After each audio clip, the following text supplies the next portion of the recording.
I stood up as best man at a wedding for a groom I had never met, and I want to be honest about how that happened, because the explanation is stranger than the situation itself. His actual best friend, the one who'd been planning this role for 2 years, had been hospitalized 4 days before the wedding with appendicitis. And rather than cancel a role that mattered enormously to him, the groom asked the hospital's discharge coordinator, who happened to be a friend of mine, if she knew anyone roughly the right size to fit into an already tailored suit at extremely short notice and capable of giving a speech about a person he'd described to me over the course of a single, slightly desperate phone call. I said yes because the alternative was watching someone's wedding day lose its best man entirely, and because, if I'm honest, I had nothing else going on that weekend and a strange, specific curiosity about whether I could actually pull it off. I had no idea, agreeing to that phone call, that standing beside a stranger at the happiest moment of his life was about to become the moment that started reshaping my own. Let me take you back to the Tuesday before the wedding, because the favor doesn't make sense without understanding the specific chain of coincidences that led to it. My name is Theo. I'm 30 years old. I work as a freelance editor, mostly fiction manuscripts and the occasional corporate annual report when the fiction work runs thin. And I live in a 1-bedroom apartment 2 floors below my friend Priya, who works as a discharge coordinator at the city's largest hospital. We'd been friends since college, the kind of friendship that survives different career paths and different neighborhoods through sheer persistent effort. And she called me on a Tuesday evening sounding more rattled than I'd heard her in years. I should say something about the shape of my life at that point, because it matters for understanding why I said yes to something this objectively strange. Freelance editing is solitary work by nature. Manuscripts arrive, I disappear into them for weeks at a time, and the social contact that comes with most jobs simply doesn't exist in the same way. I had a small group of close friends, Priya chief among them, but the pandemic years had thinned my broader social circle considerably, the way they had for a lot of people, and I'd never fully rebuilt the looser, more casual layer of acquaintance that used to surround my closer friendships.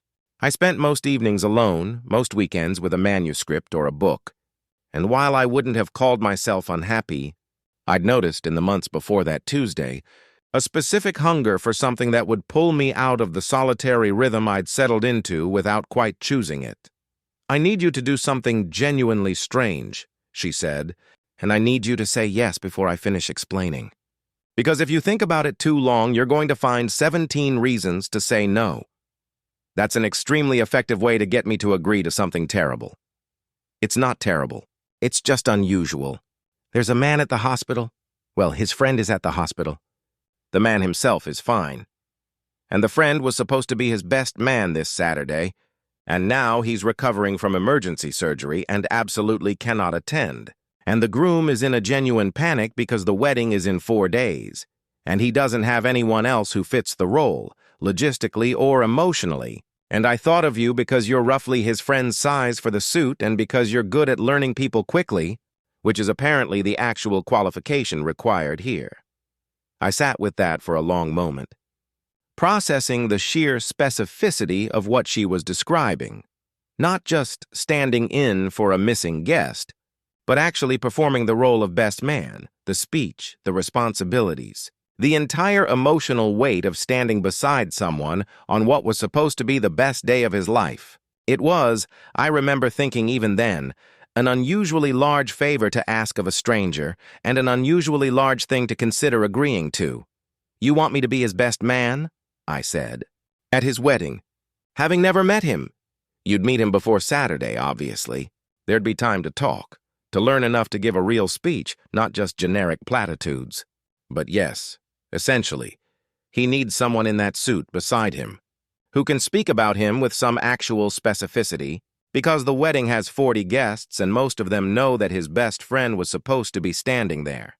And an empty role would be its own kind of devastating moment in the middle of an otherwise happy day.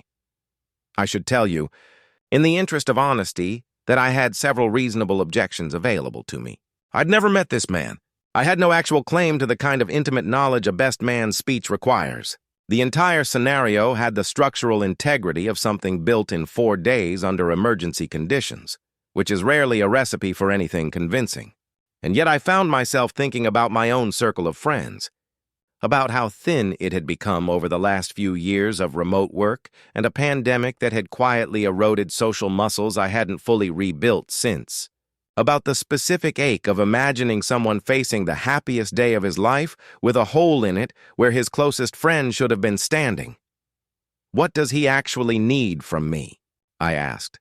Beyond fitting into a suit. Presence, mostly, Priya said. Someone standing in the right spot so the photographs don't have an obvious absence in them. Someone who can give a toast that isn't just generic platitudes about marriage, because 40 people are going to be in that room knowing exactly why the spot got filled by a stranger and an empty. Hollow speech would make that absence feel worse, not better. He needs someone who can actually try to learn him, even on a short timeline, rather than just performing the role from a script. That's a lot to ask of someone you're describing as roughly the right suit size. I know him a little, from working his friend's discharge paperwork this week, Priya said. He's not asking lightly. He's asked 3 other people already.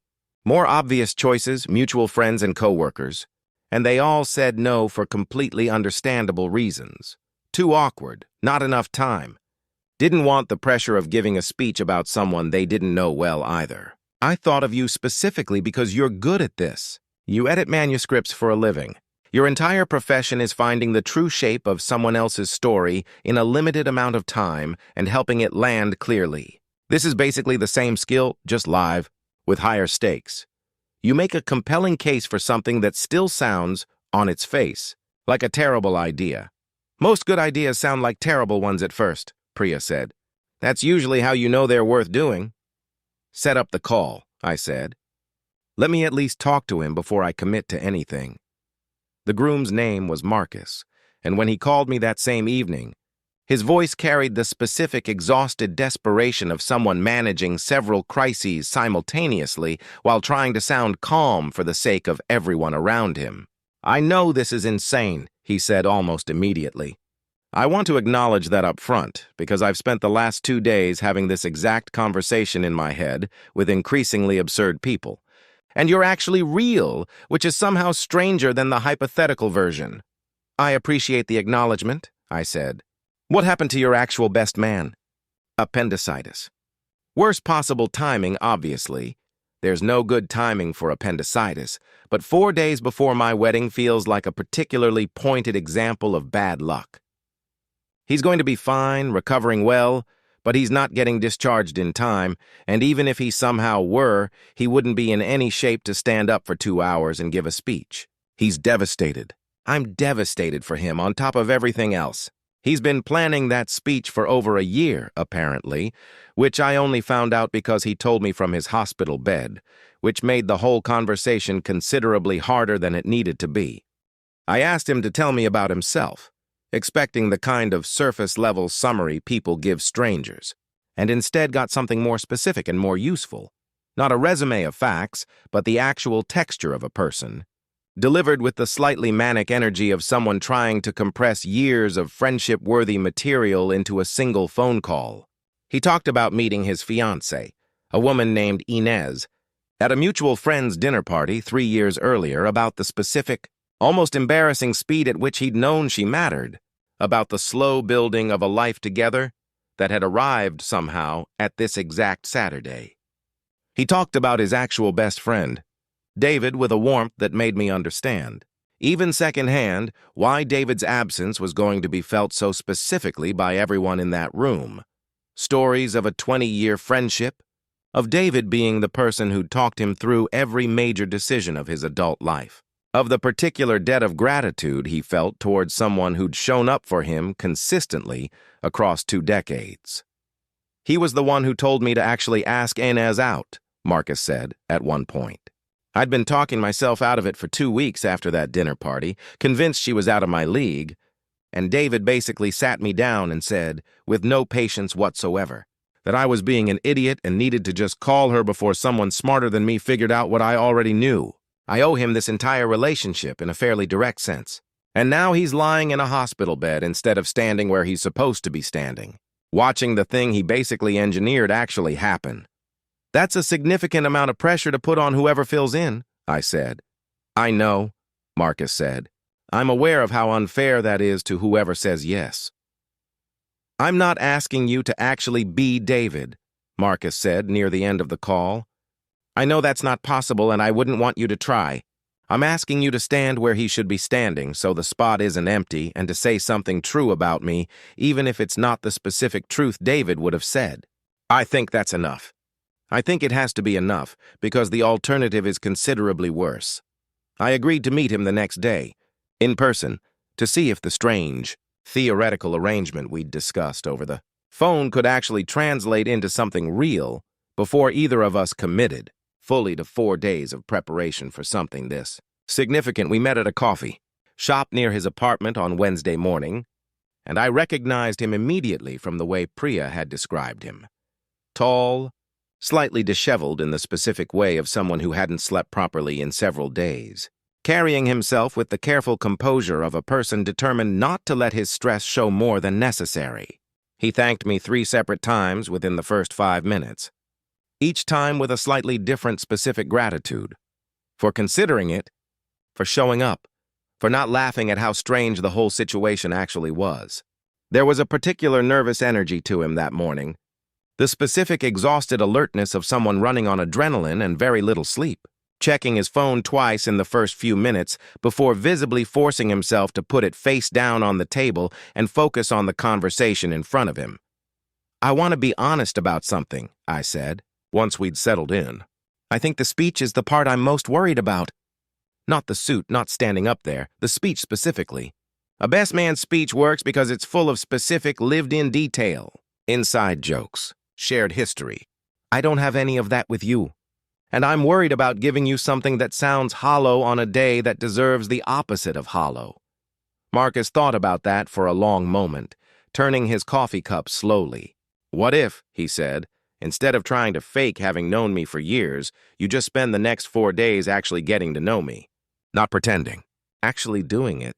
We have time before Saturday. I could introduce you to Inez, to my parents, to the people who will be there. You could come to the rehearsal dinner. By Saturday, the speech wouldn't need to be invented. It would just be a genuine account of someone I'd actually met and actually come to know, even on an accelerated timeline. That's not the same as 20 years of friendship with David, but it's not nothing either. It might even be its own kind of true. I want to tell you that I agreed to this plan with full confidence in how it would unfold. But the honest version is that I agreed with a great deal of uncertainty about whether 4 days could meaningfully substitute for years, and a quiet hope that it somehow would. I remember walking home from that coffee shop, turning the whole arrangement over in my mind, trying to decide whether I'd just agreed to something genuinely meaningful or something quietly absurd that I'd regret by Saturday, and landing somewhere around my own front door, on the conclusion that it could probably be both at once, and that I was going to find out either way.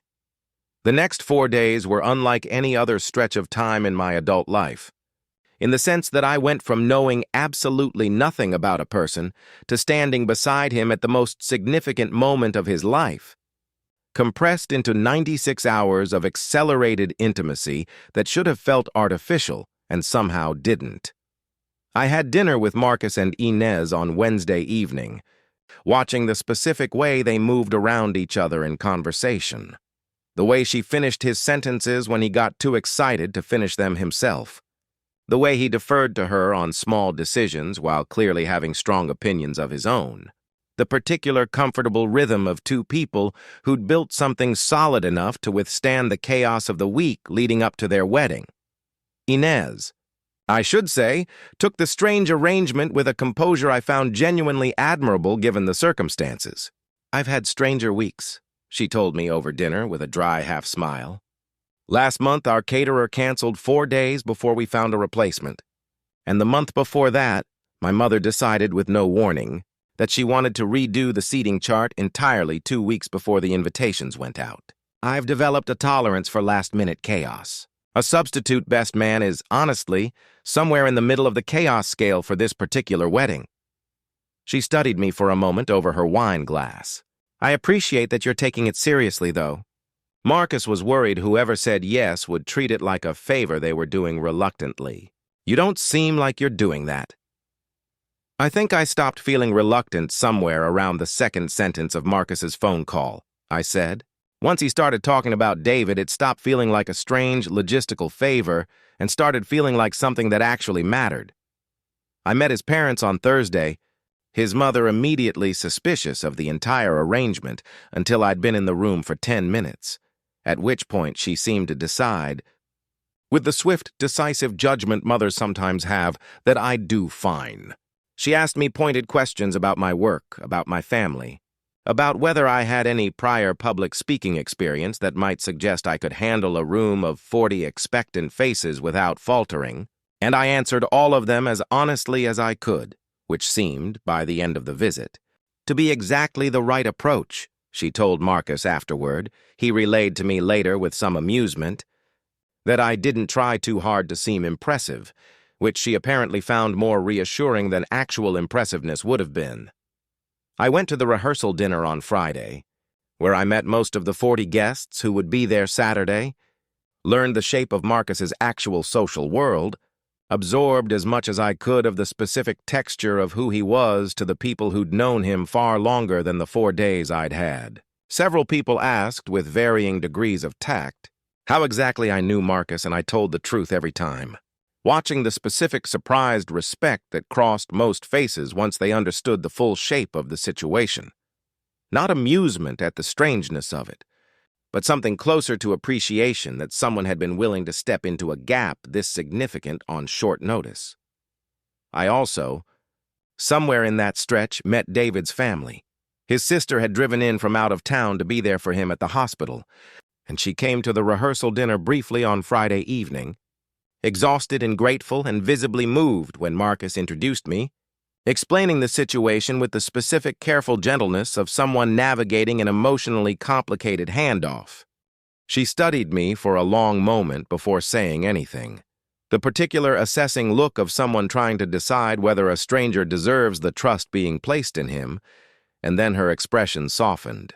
"Thank you for doing this," she said, gripping my hand longer than a normal handshake. "David's been so upset he couldn't be there. He keeps apologizing to Marcus over the phone, like it's somehow his fault. His appendix decided to fail this particular week, and Marcus keeps telling him it's fine, and neither of them actually believes the other, and it's been exhausting to watch from the sidelines. Knowing someone decent is standing in that spot instead of it just being empty. That matters more than you probably realize. It gives David something easier to hold on to than just guilt. I hope he knows none of this is his fault," I said. "Appendicitis doesn't check anyone's calendar first," she laughed, a tired but genuine laugh. "I'll tell him you said that. He'll appreciate the bluntness. He's not a fan of people being delicately careful around him right now. He wants to be treated like himself, not like a tragedy." I thought about that phrase for the rest of the evening. Someone decent standing in the spot instead of it being empty. And I understood, more fully than I had over the phone with Priya 4 days earlier, what exactly I'd agreed to. Not a performance. A kind of structural support for a day that needed every piece in place to hold its intended shape. The wedding itself was a blur of specific, vivid details that I still remember with unusual clarity. The particular quality of afternoon light in the venue's garden ceremony space. The way Inez's face did something completely undefended and joyful when she saw Marcus waiting for her. The weight of standing exactly where I'd been told David would have stood, close enough to Marcus that I could see, even through his composed expression. The specific tension of someone managing grief and joy simultaneously on what should have been an uncomplicated, happy day. I remember, too, the moment just before the ceremony started. Standing beside Marcus in the small holding room while the guests took their seats, and him turning to me with an expression I hadn't seen from him before. Not the harried desperation of our first phone call, not the grateful relief of our subsequent meetings, but something quieter and more vulnerable. "I keep thinking about David," he said. "Not in a way that's ruining today, I want to be clear. Just, he should be the one standing here, and instead it's you. And I've made peace with that being the situation, but it still feels strange to actually be living it instead of just planning around it. I told him I understood, that I'd be thinking about David too, in a way, the absent presence that had made the whole arrangement necessary in the first place, and that I thought it was possible to hold both things at once. The genuine joy of the day and the genuine ache of who wasn't there to share it the way he'd planned to. Marcus nodded, took a breath, and by the time the music started for the processional, he looked like himself again. Steady, present, ready. My speech, when the moment came, was not the speech 20 years of friendship would have produced. I said so directly, near the beginning, because pretending otherwise would have been its own kind of dishonesty in a room full of people who knew the actual circumstances. "I've known Marcus for 4 days," I said, watching several faces in the crowd shift with surprised amusement. I want to be upfront about that because I think the alternative, pretending I have stories from years we didn't actually share, would be a disservice to both him and to David, who should be standing here instead of me, and who I hope is recovering well as we speak.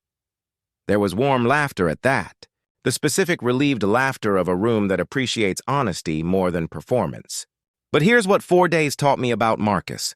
He thanked me 3 times in the first 5 minutes we met for things that didn't really require thanking. He introduced me to his mother by saying, "This is the man who's saving my wedding," which is generous to the point of slight overstatement. But it told me he's a person who gives credit easily, who doesn't hoard gratitude. He watches Inez the way you watch something you genuinely cannot believe you get to keep. And every single person I've talked to this week, his parents, his co-workers, David's own sister, describes him with the exact same word, independently, without prompting: steady. In a world full of people performing various versions of themselves, Marcus appears to actually be the same person in every room. That's rare. That's worth building a marriage around. I looked at Inez when I said that last part, and she was already crying. The specific happy crying of someone hearing confirmation of something she already knew, but hadn't heard articulated by someone outside the relationship. Marcus beside me had his hand pressed briefly against his eyes.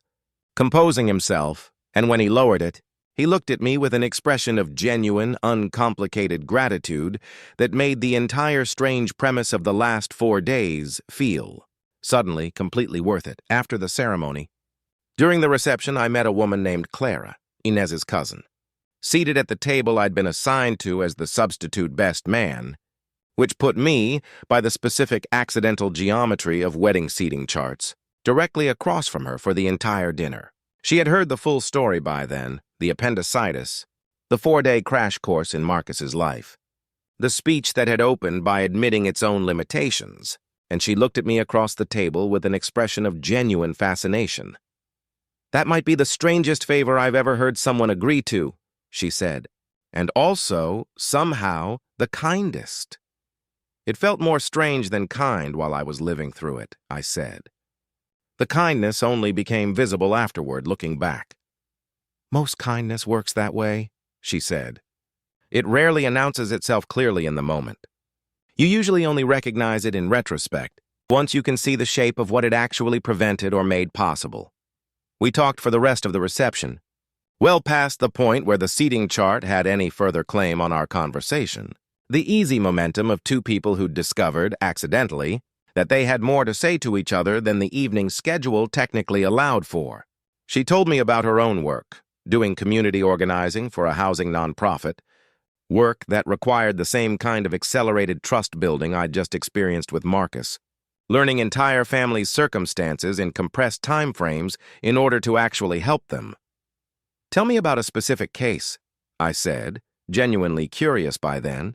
The wine and the music and the easy rhythm of the evening having dissolved whatever small-talk caution either of us might normally have maintained with someone new. She described a family she'd worked with the previous winter, facing an eviction with almost no notice, and the specific, compressed work of learning everything relevant about their situation in under a week in order to build a case for an emergency stay, the children's school schedules, the father's irregular construction work hours, the grandmother's medical appointments that couldn't be disrupted, all of it absorbed and organized at a speed that should have been impossible and somehow wasn't, because the stakes demanded it. "I think that's why your speech worked," she said, finishing the story. You didn't pretend to have the depth you didn't have.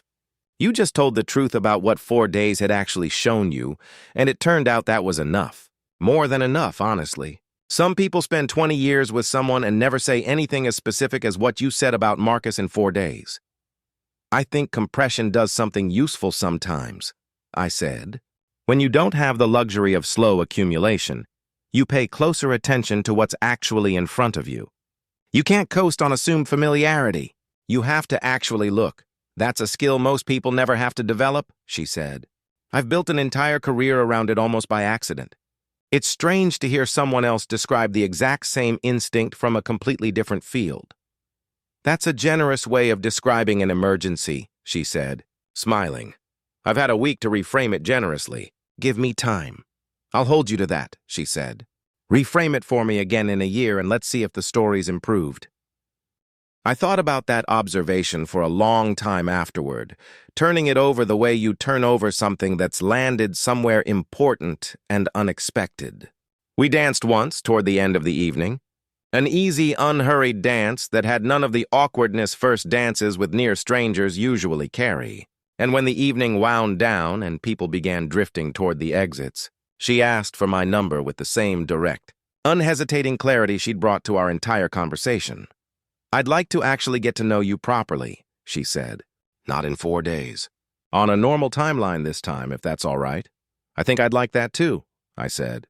Though I should warn you, my track record with accelerated timelines has been unexpectedly good this week. So don't be surprised if I try to rush things slightly out of habit. She laughed and we exchanged numbers. And I left that wedding having gained considerably more than the simple satisfaction of having helped a stranger through a difficult week. I'd gained a friendship with Marcus and Inez that has, in the months since, become genuinely real rather than accelerated and circumstantial, and I'd gained Clara, who I've now been seeing for several months, on the normal timeline she'd asked for, building the specific patient accumulation of shared history that the wedding speech hadn't had the luxury of. The first few weeks with Clara felt almost deliberately slow by comparison to the week that had preceded our meeting. We went to dinner, talked for hours, said goodnight at her door without rushing anything, and I remember finding a particular relief in that pace after the compressed intensity of the days leading up to the wedding. I think I needed this to feel ordinary, I told her, a month or so in, sitting on her couch on an unremarkable Tuesday evening that had no wedding, no speech, no emergency attached to it at all. Everything that brought us together happened so fast. I wanted to know what slow felt like with you, to make sure it wasn't just the adrenaline of that week that made everything feel significant. Has it felt significant since then? She asked. On the slow timeline? More significant, if anything, I said. The wedding gave us an excellent story. The months since have given us an actual relationship. I think I prefer the second one, even though the first one is considerably better at parties. She laughed at that, and reached for my hand the way she'd reached for it dozens of times since that first dance at the reception, easily, without performance. The specific casual confidence of two people who'd built something solid enough by then to stop needing to prove it to each other constantly. David recovered fully, and I met him eventually. At a dinner Marcus organized specifically so the two of us could finally be in the same room. An oddly formal introduction between the actual best friend and the emergency substitute. Both of us slightly uncertain how to navigate the specific social territory of having occupied, briefly, the same significant role in someone else's life. He was generous about it. More generous than I think I would have managed in his position, thanking me sincerely for stepping in and asking detailed questions about the speech, the wedding, the entire strange experience, with the specific curiosity of someone reclaiming a story he'd missed living through firsthand. He asked, at one point, whether I'd felt strange occupying his spot, and I told him honestly that I had, especially during the moments before the ceremony, watching Marcus manage the visible weight of David's absence even while trying to stay present for his own wedding. I kept thinking I was a placeholder for something that couldn't actually be replaced, I said, which I think ultimately was the right way to think about it. I wasn't trying to be you. I was just trying to make sure the spot wasn't empty while you got better. That's exactly the right way to think about it, David said. I've had a lot of time lying in a hospital bed to think about what I would have wanted from whoever filled in. And it's exactly that. Not someone pretending to be me, just someone keeping the space warm. He smiled, a little ruefully. Though I'll admit, hearing that you gave a speech that good in 4 days is going to keep me up at night comparing it to the one I'd been drafting for over a year. I would have said something different, he told me, near the end of that dinner. 20 years of material, you understand. But I don't think I would have said it better. You found something true in 4 days that took me 2 decades to be able to articulate, and you said it cleanly, without padding it out with all the stories I would have felt obligated to include. That's its own kind of skill. I think there's an advantage to not having too much material, I said. You're forced to find the single truest thing instead of drowning it in 20 years of accumulated anecdotes. I had to be efficient. You would have had the luxury of being generous and thorough, which is its own kind of gift, just a different one. Generous and thorough, David repeated, considering it. I like that better than long-winded, which is what Marcus actually called my draft when I read him an early version over the phone from the hospital, half sedated. Probably not my finest moment of self-editing. In your defense, I said, most people don't deliver their best work while recovering from emergency surgery. No, he agreed, laughing. Most people don't have to. I suppose that's the whole point of this entire story.